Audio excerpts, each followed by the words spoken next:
All right, today we're pulling back the curtain on the music industry. We are going way beyond the highlight reels and the myths to look at the real numbers, the real stories, and the kind of knowledge that can literally be the difference between a lifelong career and a total cautionary tale. So let's get right into it.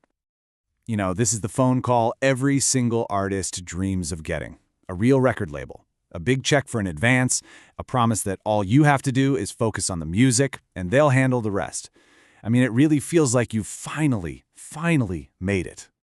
But what if that dream phone call is actually the first step into a total nightmare? What if the deal you're so excited to sign today ends up costing you your entire future? That's the big question we're digging into, because for way too many artists, that's exactly what happens. So let's start with a real-world example. And trust me, this stuff happens all the time. This is the story of Maya. She's a super talented 23-year-old artist out of Atlanta, had a growing fan base, her streams were taking off, and her dream was about to turn into a complete trap. Okay, so here's where what she thought she was getting crashed into a very harsh reality. Maya saw $50,000 and a 15% royalty rate. What she didn't realize, what was buried in the contract, was that the advance was just a loan that she had to pay back only from her tiny 15% cut. Oh, and on top of that, the label owned her actual recordings forever, and they took 30% of her touring money.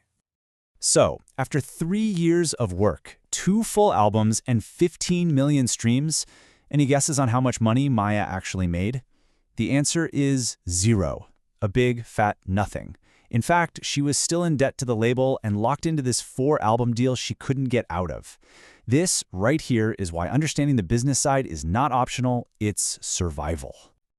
To really get how a situation like Maya's is even possible, you have to wrap your head around the single most important concept in the entire music business. Seriously, everything comes down to these 2 copyrights. Think of it like this. Every single song is made of 2 halves. First, you've got the master, which is the physical audio file, the recording you actually listen to. And then there's the publishing. That's the song itself, you know, the lyrics, the melody, the chords. Whoever owns these 2 rights, well, that determines where all the money goes. And this slide just shows you the insane financial power of that copyright split. When Netflix wanted to use their songs in a show, Marcus, who owned his own publishing rights, walked away with a check for $150,000. Keisha, who had signed her publishing away in a deal, got just $8,000 from the exact same placement. That is the kind of money we are talking about. Okay, so now let's see how this plays out over a longer period. We're going to follow the 5-year journey of 2 friends, Alex and Jordan. They started out at the exact same time, but as you'll see, they chose very different paths. So back in 2019, Alex took the big record deal, a $75,000 advance, but the label owned his masters. Jordan, on the other hand, she decided to bet on herself. She invested $15,000 of her own money and kept 100% ownership of everything. Fast forward 5 years, and the results are pretty staggering. I mean, the comparison here is just wild. Look, Alex got way more streams, 50 million, but because he was unrecouped, which just means he hadn't paid back the label's investment yet from his tiny royalty share, he ended up with a negative net worth. He literally owed the label money. Meanwhile, Jordan, with fewer streams but total ownership, made nearly $50,000 from streaming alone, and after a few TV placements, her music's net worth was over $130,000.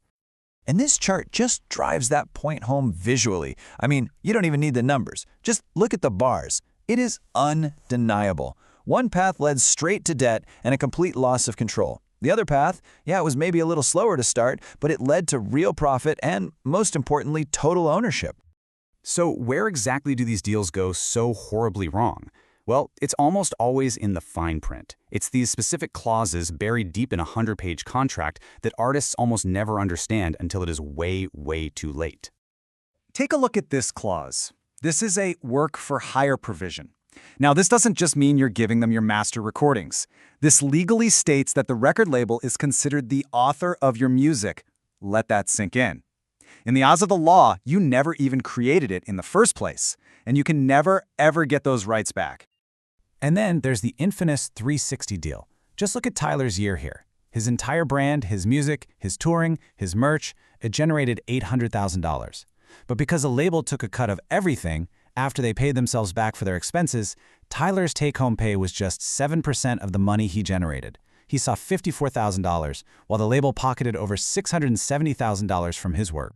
And so many artists just don't get that the advance is only the tip of the iceberg of what you owe the label. Every single dollar they spend on recording, on marketing, on music videos, even on their own admin fees, all of it gets added to your debt, and it all has to be paid back from your little slice of the royalties. So let's just put a hard number on it. Based on a pretty typical deal with a $75,000 advance and all those other expenses, your music would need to generate over 1.7 times million dollars in revenue before you see a single penny in royalties. That is an almost impossible mountain for anyone to climb. Okay, we've seen the nightmares. It's pretty grim stuff. So now let's talk about how to avoid them. The focus has to shift. You have to stop thinking of yourself as just an artist and start thinking of yourself as the CEO of your own music business. And this, right here, this is the core truth of the whole thing.